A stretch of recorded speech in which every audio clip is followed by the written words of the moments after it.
everybody, and welcome into the Star Wars Legends Lounge, the show that celebrates the books from Star Wars Legends. I'm Aaron Motes. It's Friday the 13th. Hopefully, nothing strange or unlucky happens to you today, listener. Personally, I'm not superstitious. I don't really believe in that kind of stuff. But that being said, it is my brother's birthday today. Now, I don't know if that counts as bad luck. I'll leave that for you to decide. But nobody wants to hear me bloviate about the unprovable phenomenon people use to describe how they experience improbable events. No! On today's show, Luke Skywalker searches for anything that will help Callista regain her ability to touch the Force, while Leia deals with Durga the Hutt, who says the Hutts want to enter into an agreement with the New Republic, but who are secretly working to build another superweapon to terrorize the galaxy. It's Darksaber by Kevin J. Anderson, the second installment in what many Legends fans call the Callista Chronicles. But before we get into the book, it's listener question time. I have 2 emails today. The first comes from listener Robin. Robin says, "One of my friends listened to the Darth Bane trilogy and liked them. They were the perfect books for Halloween. He noticed something interesting. We never get a deeper look into Bane's secret double life playing the rich royal on the planet Citric 4. My friend thinks there are 2 possible reasons for that. 1, Bane doesn't like to pretend to play the Bruce Wayne type, so he mostly hides inside his castle and avoids contact with other living people outside. It's embarrassing for him and a painful, shameful sacrifice to play a normal person. 2, Darth Bane is horrible at playing a nice person, even for a minute. Even if the people don't get that he is a Sith Lord, they know he's bad news. Maybe children tell each other scary stories about his home, that it's a haunted place with negative vibes. What do you think?" Well, thank you very much for the email, Robin. Your friend brings up some interesting points. Why don't we hear much about Bane's public persona on Citric 4, along with that of Zana, of wealthy merchants? Is it because he doesn't like to hide his real persona? Is it because he's always in a terrible mood? The real answer, of course, is because it doesn't play a factor in the story that author Drew Karpyshyn wants to tell. It just doesn't matter. But if we imagine what those 10 years were like on Citric 4, I think it was probably something like the first thing that your friend said, that Bane was most likely reclusive, staying inside of his estate and sending Zana out to run errands. I think a lot of that probably had to do with all the obelisks covering Bane's body. Remember, Bane wanted to remain hidden. He didn't want to attract the attention of the Jedi. And regardless of what kind of loose clothing he might be able to wear over top of the obelisks, I would imagine that someone at some point might get a peek at the obelisk shells covering his body. And then questions and rumors might spread throughout the planet, and then that region in space. And then once those rumors get off-world and they get out there in the galaxy, who knows how far they travel and who might hear them. I imagine that Bane just didn't want to take the chance that they would some way, somehow, reach the Jedi. Today's second question comes from Dawson.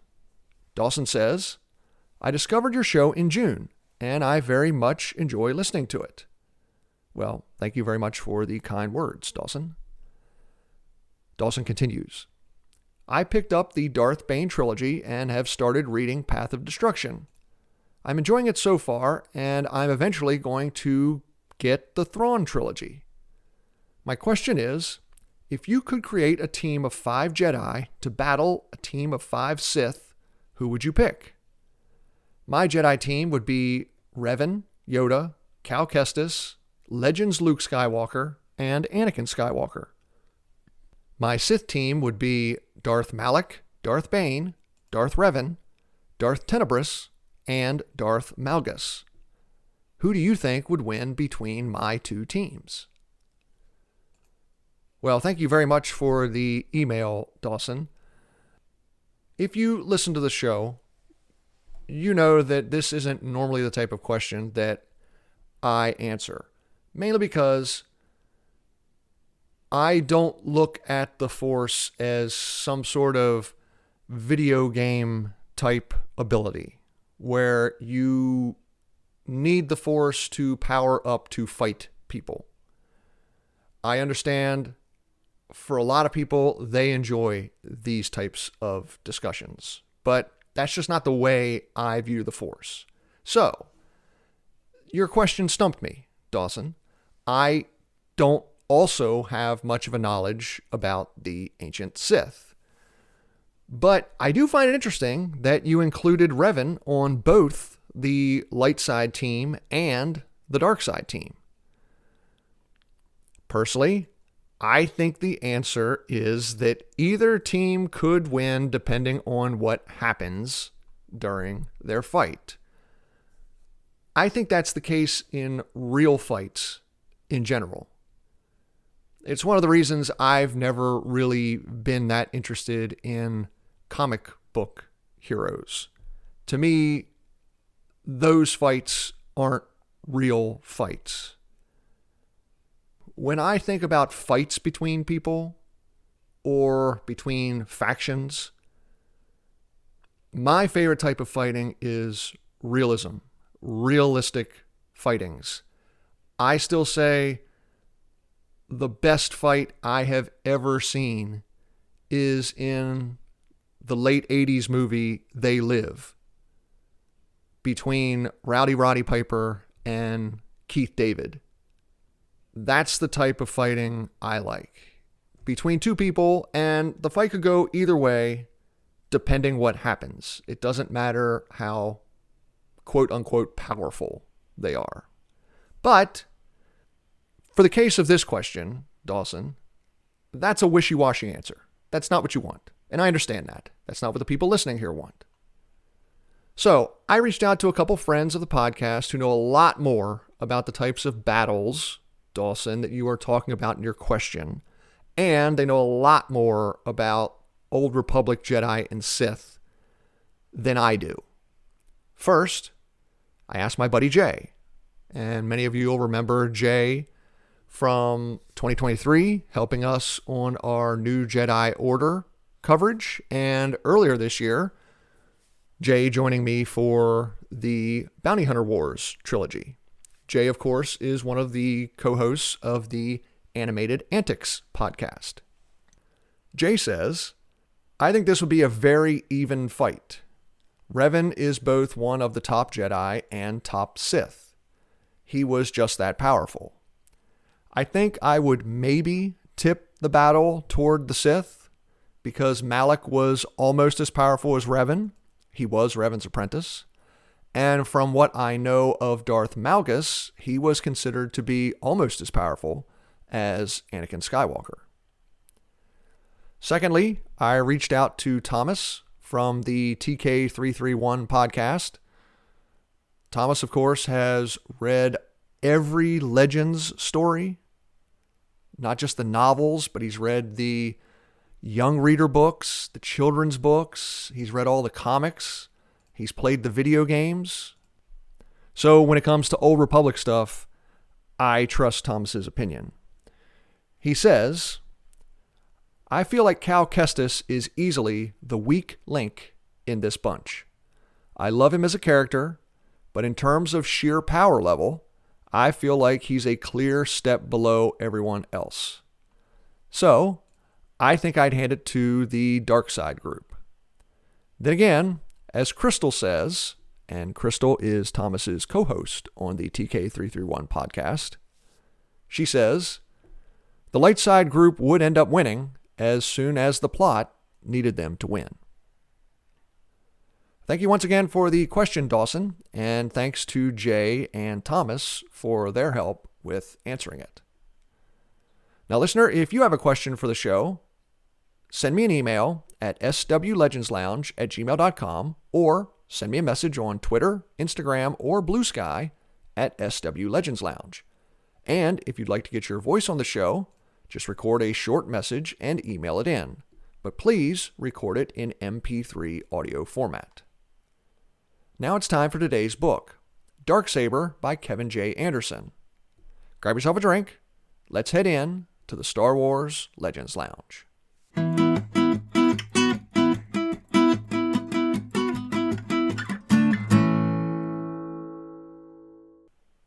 The story begins on Tatooine. Luke Skywalker and Han Solo are sneaking into Jabba the Hutt's former palace. While searching the palace, the two friends discover that another Hutt has been here recently. Durga, one of Jabba's rivals from the days when Han worked for the crime lord, was sifting through Jabba's records looking for something.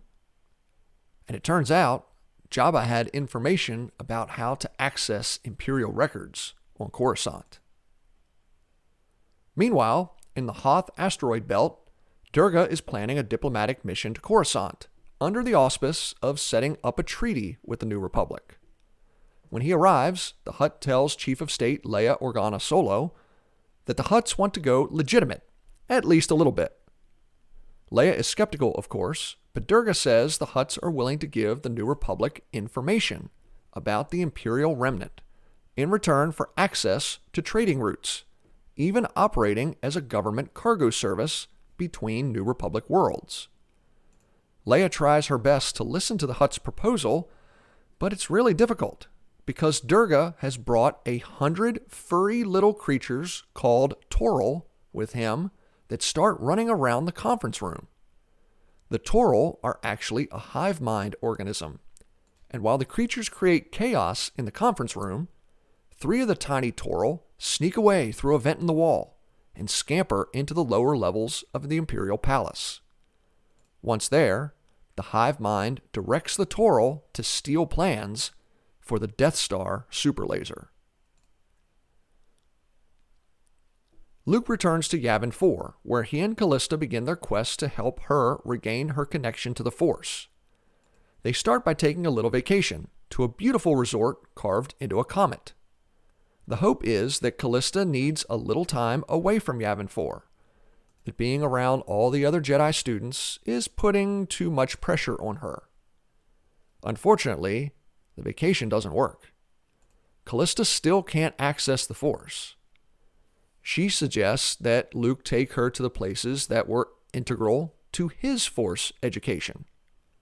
Luke agrees, and they leave the comet and head off to Dagobah. Deep in the core worlds, Admiral Dalla is trying to unite the Imperial remnant. Ever since Grand Admiral Thrawn was defeated 3 years ago, the remnant has been slowly pulling itself apart. Instead of focusing against the New Republic, about a dozen Imperial warlords have been fighting each other for their own personal territories. Dalla has had enough of it. She meets with Thrawn's former right-hand man, Vice Admiral Pellaeon, and the two call a meeting between the warlords and lay out their plan to fight the former rebellion. But the warlords can't even stop bickering long enough to decide on a leader. After an hour of listening to them fight, Dalla has had enough. She seals the warlords in a room and releases a deadly nerve gas, eliminating them. Dalla then assumes command of the Imperial remnant and joins with Pellaeon to start planning their strategy. Their first target, the Jedi Academy on Yavin 4. In the Hoth asteroid belt, Durga begins construction of his superweapon, with the help of the Death Star's former lead engineer, Bevel Lemelisk. Of course, the Hutts don't need everything involved with the former space station. All they need is the superlaser. So, Lemelisk designs a great cylinder, with only a few decks surrounding it, enabling the cylinder to maneuver and to fly through hyperspace. He calls it the Darksaber because it resembles a lightsaber hilt. Durga is pleased with the plans and orders the Toril to begin building it immediately. When Luke and Callista land on Dagobah, they begin at the ruins of Yoda's hut. Luke shows Callista some of the drills Yoda ran him through, but none of them allow her to tap into the Force. Eventually, Luke shows Callista the Darkside cave where he received a vision of himself becoming Darth Vader. As they talk, they're attacked by a flock of strange flying reptiles. They try to fend off the creatures, and Callista uses the Force, the dark side of the Force, killing several of the creatures and forcing the others to fly off. The touch of the dark side terrifies Callista. She says if regaining her powers means using the dark side to do it, then it isn't worth it. Luke says it won't come to that. He suggests leaving Dagobah and traveling to Hoth, where he first saw Obi-Wan Kenobi reaching out to him from the cosmic force. On Coruscant, Leia learns that there's been a breach of security, that someone stole plans to the Death Star, and it happened during her meeting with Durga. So she decides to lead her own diplomatic meeting to Nal Hutta, near Hoth space. But it's really a cover. While Leia meets with Durga, Admiral Akbar launches an intelligence operation. General Crix Madine and 2 operatives sneak into the asteroid belt, searching for whatever it is Durga is building. On Yavin 4, some of Luke's senior students have started venturing out into the galaxy, going wherever the Jedi may be needed. Kip Duran and the Comite clone Dorsk 81 head into the core, where they learn that Dala is about to start attacking the New Republic. They try to warn Dorsk 81's homeworld of Kolm, a neutral planet near the core. But the Kolmites refuse to listen. Kip and Dorsk 81 leave and head to Yavin 4 to prepare the Jedi Academy for the Empire's upcoming attack. General Madine and the New Republic commandos find the Darksaber in the Hoth asteroid belt, and they discover that the superweapon isn't really built that well. The engines sound off. Exterior panels don't match up perfectly. There's something wrong with the interior lights. Regardless, they need to get the word out to Akbar and the fleet. When Madine's squad heads in, one of the commandos is killed when an asteroid smashes into his X-Wing, and the other is killed by Durga's guards while infiltrating the superweapon. That just leaves Madine, who is taken captive and brought before Durga. Madine tells the Hutt everything he's seen wrong with the Darksaber, trying to stall until Akbar arrives. But it's all for naught. Durga takes Madine's blaster and shoots the general in the chest, killing him. When Luke and Callista arrive on Hoth, they find a group of trophy hunters stranded by a pack of attacking Wampas. The group gathers in the ruins of Echo Base, but the Wampas begin breaking down the icy walls of the former base. The Wampas kill the hunters one after the other, forcing Luke and Callista to flee the base and lift off in their shuttle. But the Jedi don't get away scot-free. Luke discovers that some of the Wampas must have entered the shuttle while the attack at the base was happening. They damaged a lot of the shuttle's interior, including the hyperdrive computer and some of the life support systems. That leaves Luke and Callista stranded in orbit around Hoth. Admiral Dala launches her attack on the New Republic. First, she sends a small fleet of Victory-class Star Destroyers to conduct hit-and-run attacks on random planets, trying to spread out the New Republic fleet. Second, Dala orders Pelion to take their fleet of Imperial-class Star Destroyers to attack Yavin 4. Finally, after Pelion bombards the Jedi Academy, Dala plans to arrive in her Super Star Destroyer to destroy the moon. The attack starts off as intended, but down on the surface of Yavin 4, Kip and Dorsk 81 gather the Jedi to defend the Academy. The Jedi gather on the top level of the Great Temple, where the Colmite clone asks the others to unite in the Force, to use him to focus their power. Glowing like a beacon of light, Dorsk 81 uses the Force to throw the Imperial Star Destroyers out of the Yavin system. Dorsk 81 saves the Jedi Academy, but he dies in the effort, his body burned to a crisp by the raw power of the Force. Han, Leia, Akbar, and the New Republic fleet follow Madine's distress call and arrive at Hoth. They find the Darksaber in the asteroid field and move to attack. Durga orders the superweapon to fire, but of course, the laser fizzles out. The Hutt orders the Darksaber to run, but with the shoddy engines he used, the superweapon doesn't handle very well.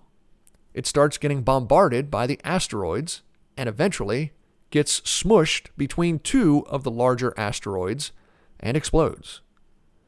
In the wake of the battle, the fleet picks up Luke and Callista. Once the Jedi are aboard, Luke feels Dorsk 81's sacrifice and orders the fleet to Yavin 4.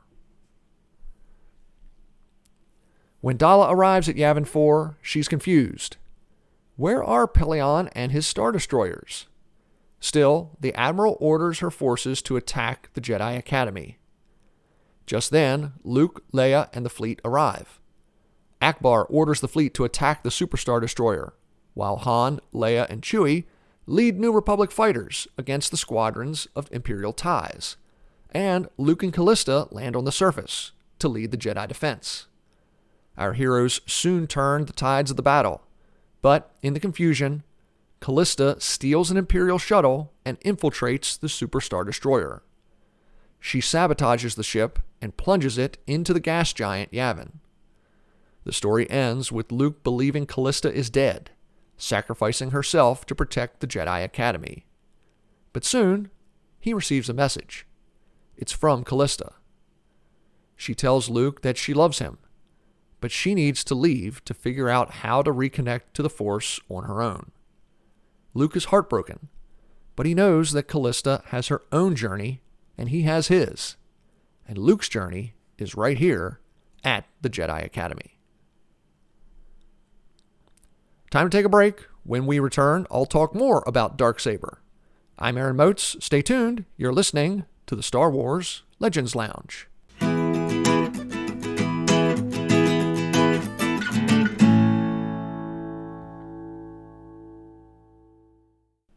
Thank you for listening to the Star Wars Legends Lounge, where we celebrate the books from Star Wars Legends.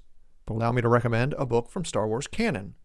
Queen's Hope tells the story of Padme Amidala undertaking a secret mission during the Clone War, while her handmaiden and best friend, Sabe, doubles for Padme in the Senate. It's a fast-paced tale that's a fitting end to the Padme Amidala Queen's trilogy. That's Queen's Hope by E.K. Johnston.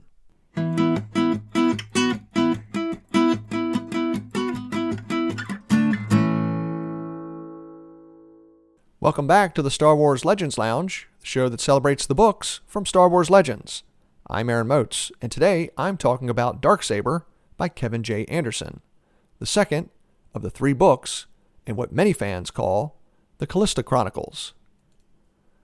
In our last episode, I spoke about how Lucasfilm told Barbara Hambly and Kevin J. Anderson to create the great love of Luke Skywalker's life. Hambly was supposed to create Callista in Children of the Jedi, and she did. The story was supposed to continue here in Darksaber. However, Hambly was coming up with Children of the Jedi right as Timothy Zahn was finishing The Last Command, the final book in the Heir to the Empire trilogy. Zahn did not intend for Luke and Mara Jade to be a romantic couple. But the fans loved them together. And it turned out that Lucasfilm felt fan sentiment wasn't going to be positive to Callista. They felt that the fans really wanted Luke and Mara to get together. And they're absolutely right. That's what happened. I read the Heir to the Empire trilogy starting in 1992. I got the book in 1991. So I was only 14 years old. By the time I finished the trilogy, I was 16 years old. When I read those books, I did not read Luke and Mara's relationship as a will they, won't they, enemies to lovers romantic story. I did not read it as a Sybil Shepherd, Bruce Willis relationship from the TV show Moonlighting. That's an older reference for you younger listeners out there. But that's just not how I read the story. And that's not how Timothy Zahn intended it. Now, this is all according to Kevin J. Anderson, who gave an interview in 2008 with Wikipedia. So, Anderson says that when Zahn was finishing The Last Command, he was in the middle of writing the second book in the Jedi Academy trilogy, Dark Apprentice.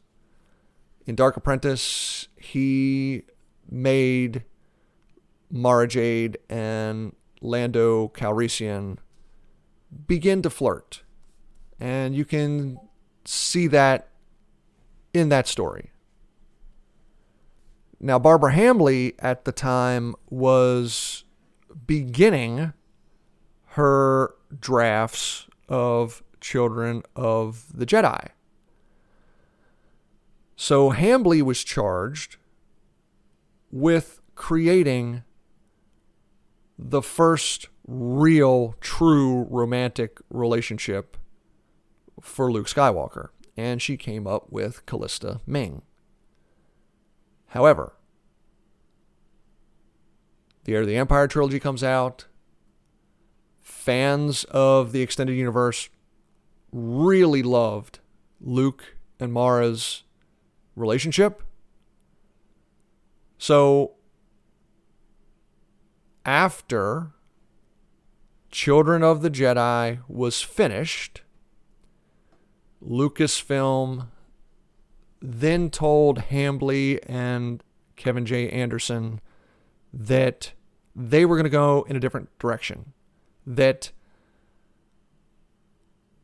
Luke and Callista could not remain a romantic item.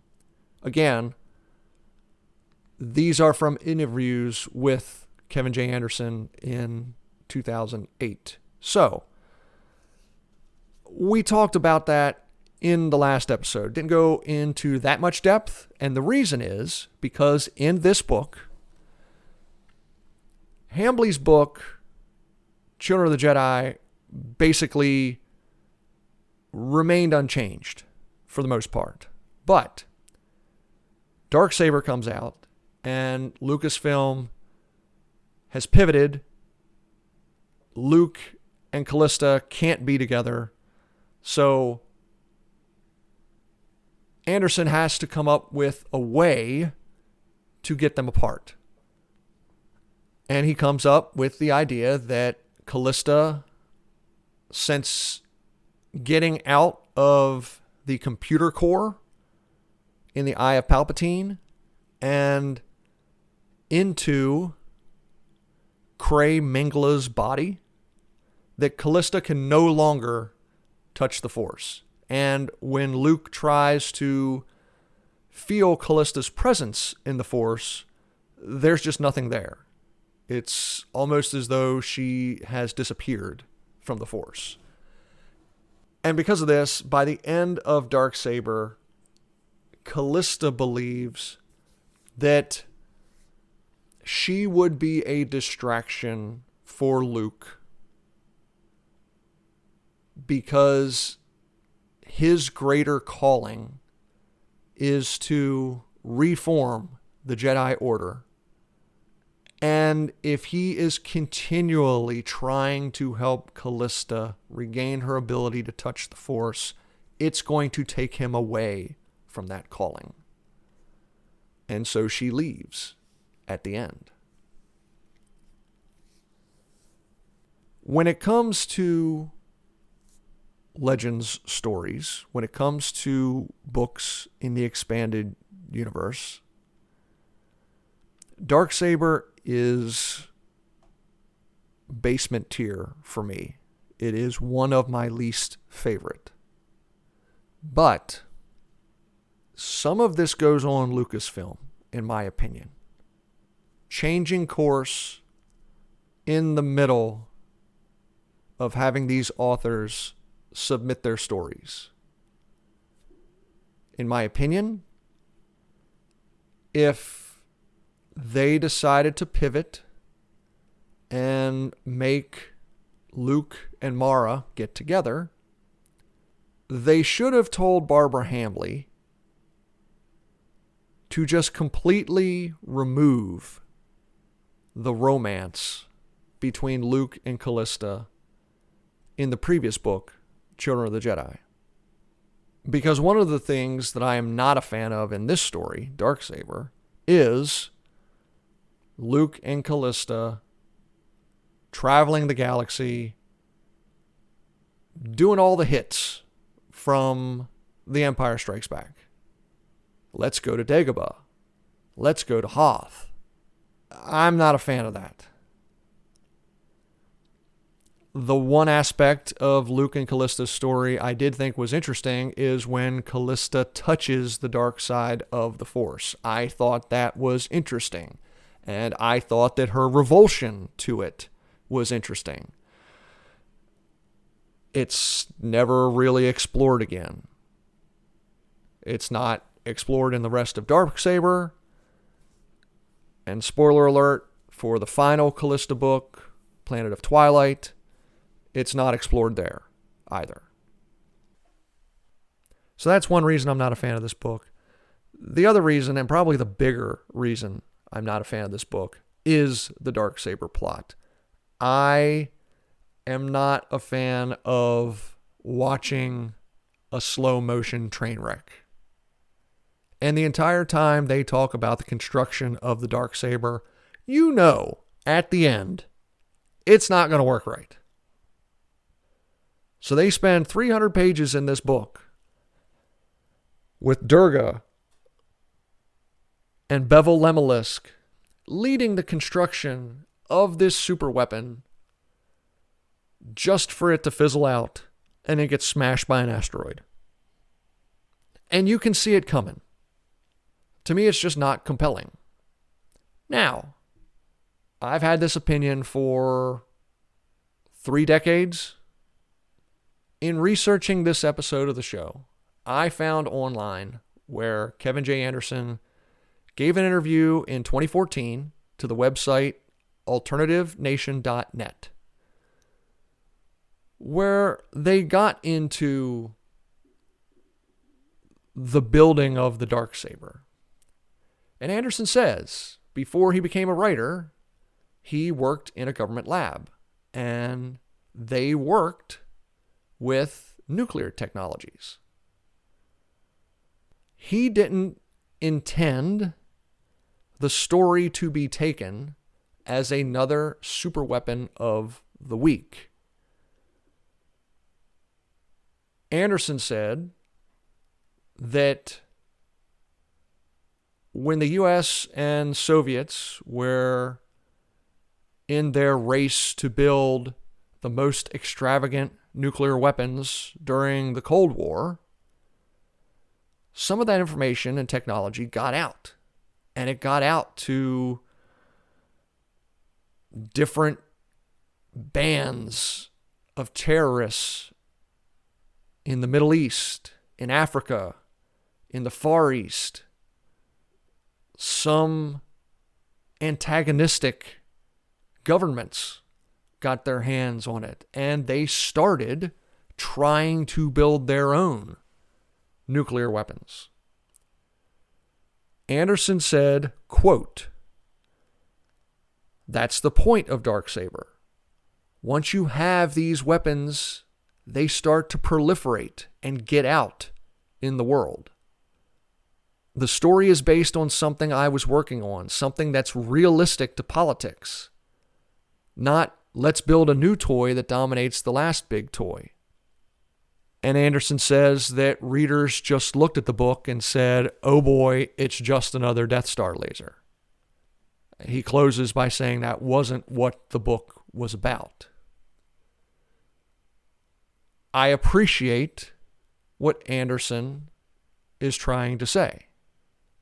You remember a couple episodes ago, I got that email from TJ asking, do I prefer looking at stories, knowing what the creator intends, or disregarding what the creator intends and coming up with an opinion on my own about how the story affects me? And TJ and I sit on opposite sides of that fence. I want to know what the creator intends. And then I say, well, was the creator effective in doing that? So I really appreciate learning the reason behind this book. Knowing a little bit about the Cold War, studying a little bit, it's not one of my favorite subjects, but it is a little bit of a passion subject for me. I read up about the Cold War between the U.S. and the Soviet Union, and I do know some of the things that Anderson is talking about when it comes to nuclear weapons proliferation throughout the world. But I wish I would have known this when I read the story the first time. Maybe my opinion of the book would be different. As it stands, my opinion is still the same because I can't shake the fact that it's simply a slow motion train wreck that we're watching. And just those aren't the types of stories that appeal to me. I think if Anderson would have delved a little deeper into the politics behind what the Hutts were trying to do, maybe it would have been a little more compelling than what I ultimately found it to be at the end. Well, it's time to wrap up. Listener, I do apologize a little. This might be the most critical episode I've ever had of the show. But like I said, it's just that this might be my least favorite book in Legends, at least of the stories I've read so far. There is maybe one or two other stories that are right down there in the bottom part of the basement for me with Darksaber. So, hopefully, the next episode is a little more positive. I won't guarantee it because Planet of Twilight is also not one of my favorite Legend stories, although I do like it a little more than I do Darksaber. As it is, listener, if you'd like to get in touch with the show, you can send me an email at swlegendslounge@gmail.com or send me a message on Twitter, Instagram, or Blue Sky at swlegendslounge. Send me your opinions about the books I've talked about on the show. If I said something you disagree with, let me know. I'll read it on the podcast. And keep sending in your Star Wars character groupings. Your fighter squadrons, your Mount Rushmores, road trip crews, the actors and actresses that you envision playing these Legends characters. Send them all in. I love reading your emails on the show. Now, coming up on the next episode, it is the final book in the Callista Chronicles, Planet of Twilight by Barbara Hambly. You can look forward to that episode coming out on December 27th. Once again, thank you so much for listening to the Star Wars Legends Lounge. I'm Aaron Moats. May the Force be with you. And remember, there's always a bit of truth in Legends.